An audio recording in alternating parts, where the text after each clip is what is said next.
শিক্ষক, আমার ভাষা নাই, তাদের কাছে হাত জোড় করে মাপ চাই। নিরাপত্তা দিতে পারি নাই, নিরাপত্তা দিতে পারি নাই।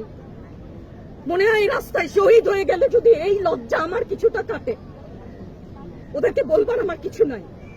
প্রশাসন এবং সরকারের পক্ষ থেকে বলা হচ্ছে যে প্রশ্ন, এই বিভেদটা তো সারা জীবন টেনেছে। না, তাদেরকে গ্রেফতার করা হয়েছে। হ্যাঁ, গ্রেফতার তো এমনিই করছে। দল করলেই কেন, দল করার এটা স্বীকৃতি দিতে হবে। দল করলে ক্ষতি কি? অধিকারই তো চাচ্ছি, সাধারণ মানুষের অধিকার চাচ্ছি, ক্ষতি কি? কেন বারবার আমাদেরকে এই কথাটা শুনতে হয়? এই বিভাজনের সুযোগ তো তারা বারবার নিয়েছে, আবার কেন? আমাকে অনেক ধন্যবাদ। আপনার সন্তানদের উদ্দেশ্যে যদি সর্বশেষ কিছু বলে থাকেন। আমাদেরকে মাফ করে দাও, কিন্তু পিছু হটবা না, ভয় পাবা না।